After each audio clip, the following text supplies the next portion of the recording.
Hello, everyone. Welcome to the second episode of Life No Edits.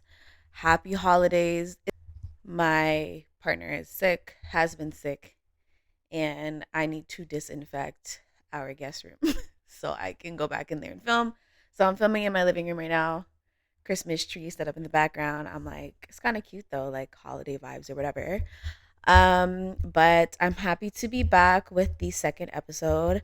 All of the love that I received from the first episode has been crazy, whether it's been from the full video or the shorts that I've posted, like snippets or snippets on Instagram. Like my Instagram story for the drop of my podcast had like over 700 views, which is the most I've seen on my Instagram stories in a very long time. I guess it's just because I haven't been active on there. But all the love has been real, and I really appreciate you guys tuning into Life No Edits. So, this episode is literally going to be maybe the last episode before the new year. I'm not sure. I'm still thinking about recording one more podcast before the new year, touching more on like goal specific things. But this is a topic that I've wanted to discuss for a very long time. And it's kind of the reason why I decided to start a podcast. Like, I thought that I went through every trial and tribulation, okay? Everything that God could have thrown at me years ago. Um, but no, I went through the most, I'm not going to say difficult, the most transformative time of my life this year. It's crazy to think that, but it was the most hard, eye-opening, rewarding, confusing, peaceful time of my life. A lot of like positive things and not so positive things in that. But you guys will understand where I'm coming from shortly. So, do I need to bring? I don't think I need to bring you guys. We're just gonna chill like this. Um, so, today's topic, I guess, for me is how to stay motivated, um, in times of adversity. Is not the easiest thing to do because as humans, I feel like we have been taught to think that we can control everything by planning and healing and journaling and doing all of these things, which is true.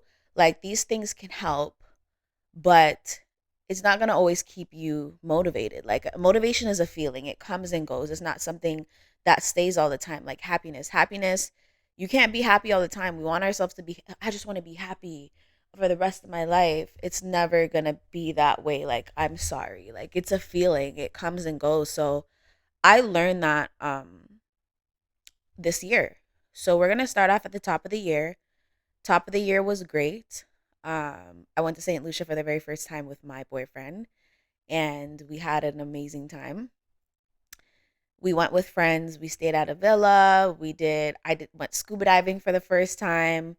Um, all of these things, like it was just great. And then during that time, I was like prior to the new year, I was going through like a lot of hardships at my job, just not feeling satisfied with my role and my responsibilities, not feeling respected, not I didn't feel like I was given the room to grow.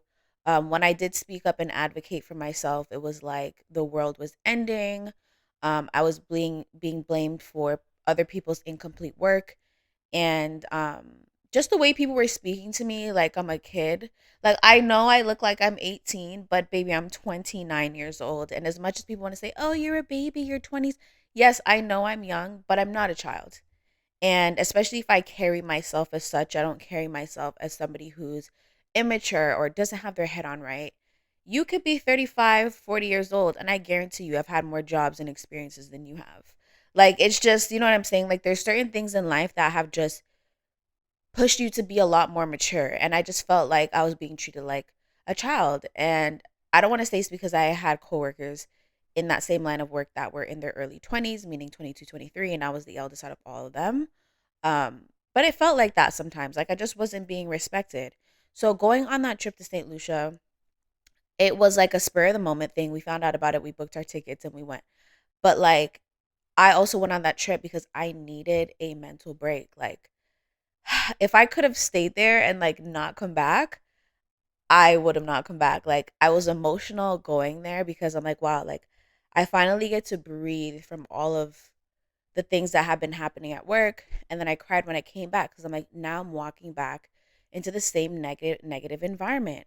And I feel like I was trying to change a lot of the things that was happening there to me, and trying to change the way people see me, instead of realizing that when you're meant to be somewhere, God will never make it hard for you, or God will never make it seem like you don't belong.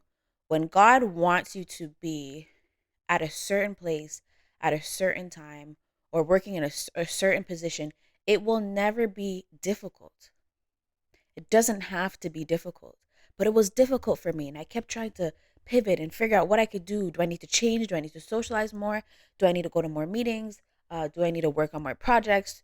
Do I need to speak to more clients? Like, what do I need to do to put myself out there so that these people could put some respect on my name, kind of thing, you know?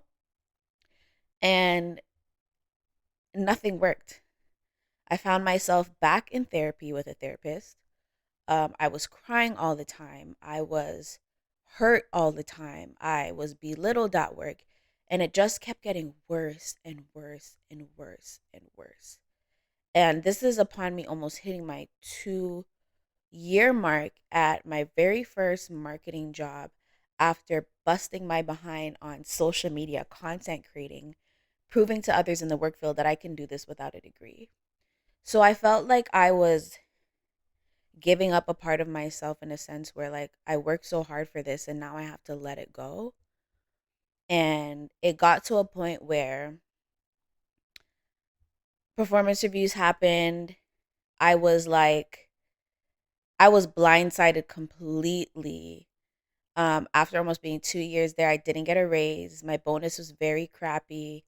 And the things that were said about me were so untrue. And I was like, I can't do this anymore. And even in that moment of feeling like I can't do this anymore, I still wanted to stay. And one day something happened at work where it was just like, God was like, if you can't see that you need to leave on your own accord, I'm going to remove you from this situation. And I got into just a little scuffle at work where I just didn't, I was feeling anxious all the time and it was making me have anxiety attacks, panic attacks. I was losing weight. I wasn't eating. I wasn't sleeping. And I'm like, this is God just like slowly trying to take me away from something or an environment where I don't need to be in. So, I took some time off work, went to Montreal, enjoyed some time with friends and family, and then I ended up getting a job offer that I thought was like gonna change everything for me. Like, boy. Mm. And in the midst of this, I was also waiting to hear back from the city of Mississauga because I had interviewed for a position that I can use my degree in.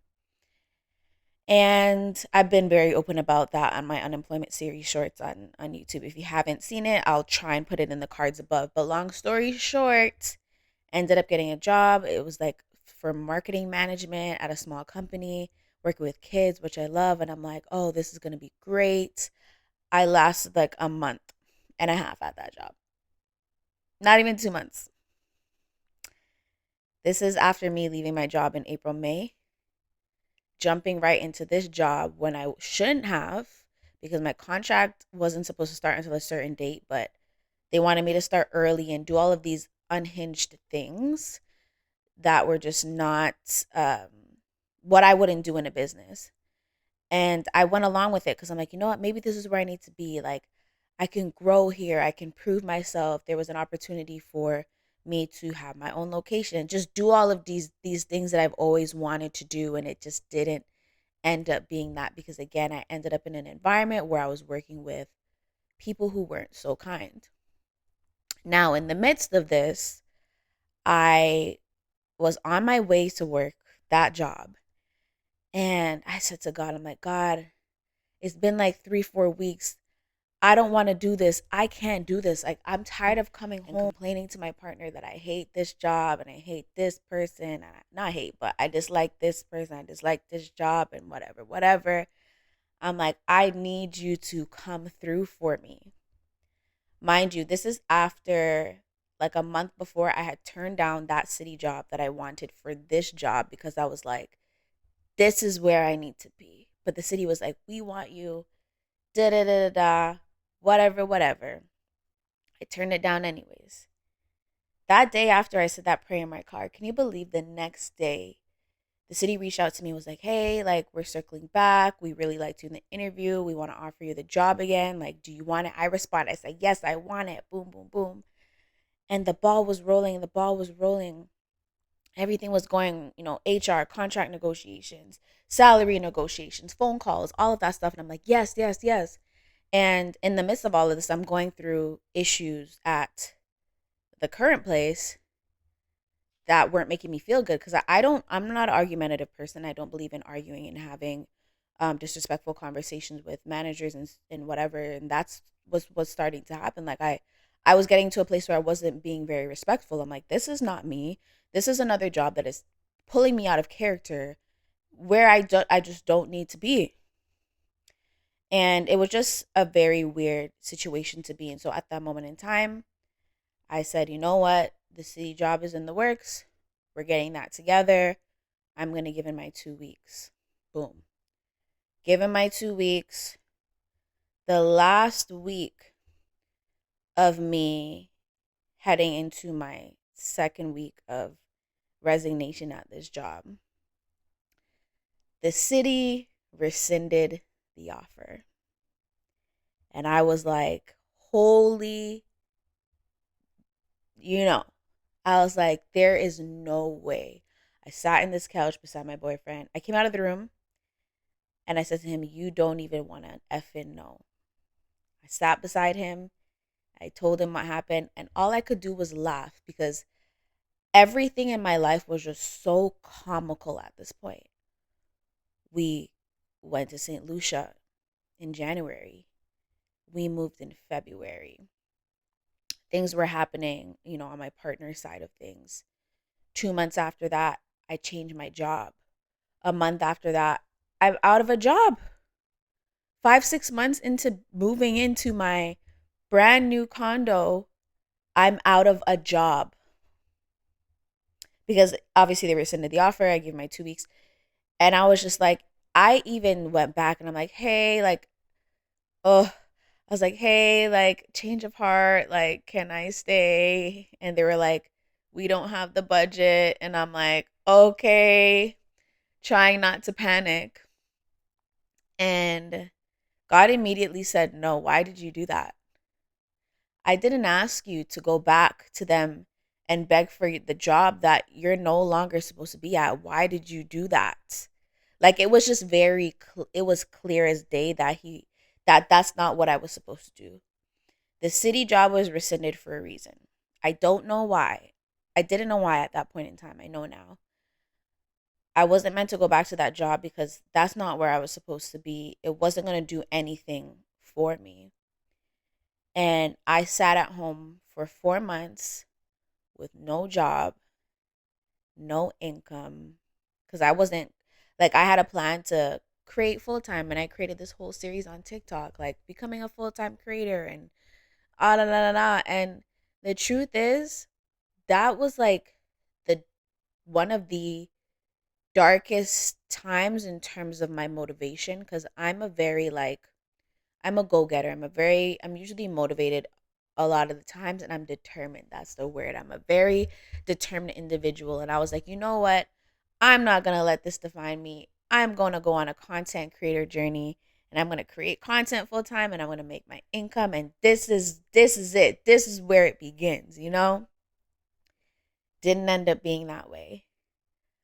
It ended up being the summer, because this was like I lost my job at closer to the end of summer. I wasn't able to enjoy my summer working these jobs because I had one day off, and it was like July around this time where everything was unfolding. So I didn't really get to enjoy my summer because I was really sad.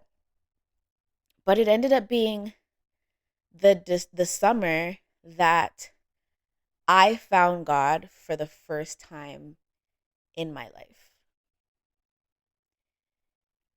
I like to be in control of things and just not let things like play out. Like I want to be ahead of everything. I want to control everything.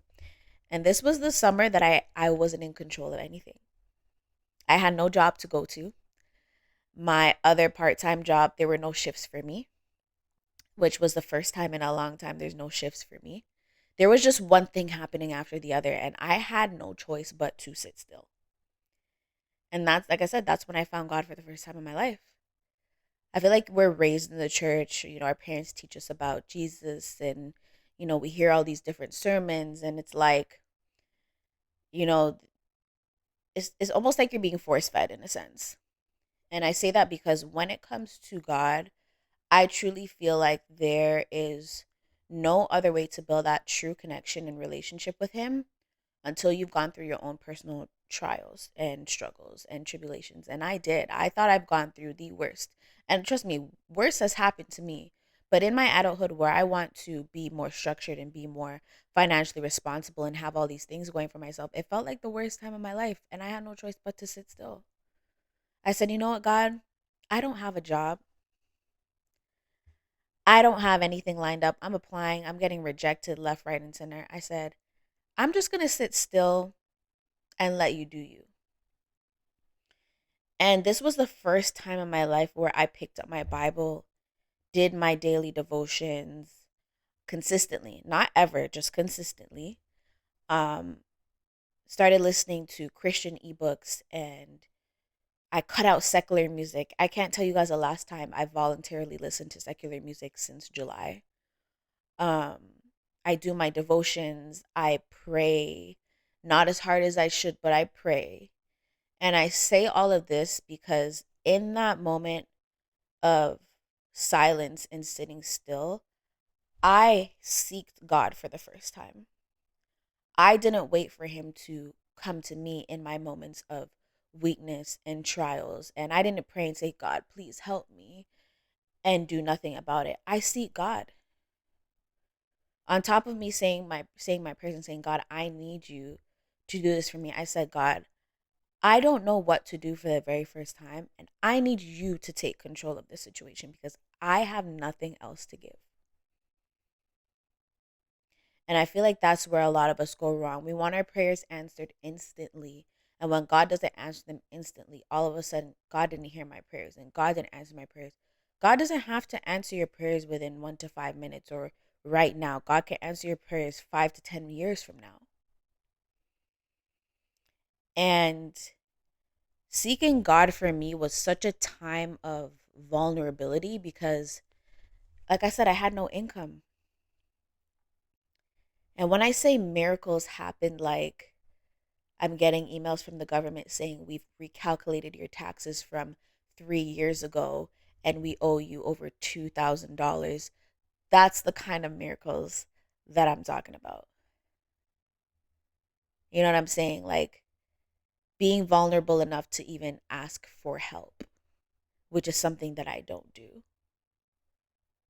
And watching God bless me not only financially but spiritually was such like it was just like I said, a summer of transformation. And it's the only way that I've stayed motivated through this entire period of time. And all through those rejections of not getting jobs and all of these different things, I was still blessed. I feel like God blessed me when He thought I was ready for what I was asking for. What I was asking for at previous jobs was higher income, and I never got it. Towards the end of the summer, I applied for a job on a Friday. I applied for a job like a month before. Got an interview a month later on a Friday. By the end of that day, I had pretty much already got the job offer because they're like, we need to talk to you next week. The next week happened. And because I think so small while negotiating my salary in that period of time, I asked for what I was getting at my previous, like my at TikTok, let's be real. And it was very small. I'm like, Danielle, why would you ask for that? Like, you already weren't happy with that salary. Why did you ask for that? But I asked for it anyways. And when they came back to me with my contract, I got more than what I was asking for at TikTok. And I got more than what I was going to get at the city of Mississauga. It's just crazy. When that happened, I was like, this is the answer to the prayer that I prayed for years ago. To be respected, to be at a job that I can stay at for a long period of time, and to be paid my worth and to not be overseen. So that is pretty much this podcast, my testimony. I hope there is something that you've learned from it. If you've gone through a similar experience, definitely share down below in the comments. But I feel like I'm not the same person that I was 6 months ago. I don't even remember what she looks like. I don't remember how she I don't remember anything about that Danielle because she doesn't exist. Um, Mind you, there are still things that I do struggle with, but one thing that I've done differently is seek God for myself and just given my life to Him, letting Him know that I'm willing to go the long run, to take the long path, to find Him no matter where He's at, no matter how far I have to travel. I'm willing to go there. I'm willing to go those lengths. And I want you guys to know that if you are going through something in your life right now that doesn't make sense, seek God for understanding and clarity, because you're not going to find understanding in your friends. You're not going to find understanding in the world. You're not going to find understanding in blogs and secular podcasts and music. And no, you're going to find understanding in picking up your Bible and seeking God for yourself. There is nothing that a pastor can tell you that the Bible doesn't have for you or that God doesn't have for you. So if you're looking for motivation to be a better person or to be in a different place, seek God for understanding. Stay still. Know that He is God always, no matter what it is. Never let anybody tell you your sins are too great and God is going further from you. That's the furthest from it. God isn't the same place that you left Him. He is waiting for you to turn around and look at Him and ask Him for help. So even though my life is not perfect right now, it's better than it was 6 months ago, 8 months ago, whatever. We're almost at the end of the year, almost 12 months ago. And there's nothing about this journey that I would change, because I feel like if I didn't go through that, I wouldn't be here on this podcast with you guys talking about life, no edits. Because that whole experience that I went through birthed this podcast. And I hope to share more with you. And I hope you guys enjoyed episode 2 of Life No Edits. My camera is dying, so I have to go ahead and end this video. But I love you guys so much. Comment down below. Let me know how you liked today's episode. Happy holidays if I don't see you guys before the New Year's and Christmas. And I will see you guys in the next episode of Life No Edits. Remember to hit that subscribe button. Turn on your notification bell so you know when I post. And yeah, I love you guys.